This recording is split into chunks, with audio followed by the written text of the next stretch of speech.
Hey guys, in this video, I will show you how to fix Google Business Profile Suspended fast. All right, let's begin. First, open your Google Business Profile Manager and check the suspension notice. Then, check your email to see the reason for suspension. Next, fix all violations. Remove extra keywords from your business name and make sure it matches your real signage. Do not use a P.O. box or virtual address. Use a real street address or set your business as a service area. Delete duplicate listings and remove fake photos or reviews. After that, collect proof like your business license and a utility bill with the same address. Now open Google's reinstatement form. Upload the documents and explain that you fixed all issues.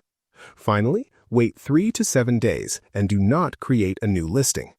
So that's basically how you can fix Google Business Profile Suspended fast. And that's it for this video. If you find this helpful, consider subscribing and giving this a big thumbs up. Thanks.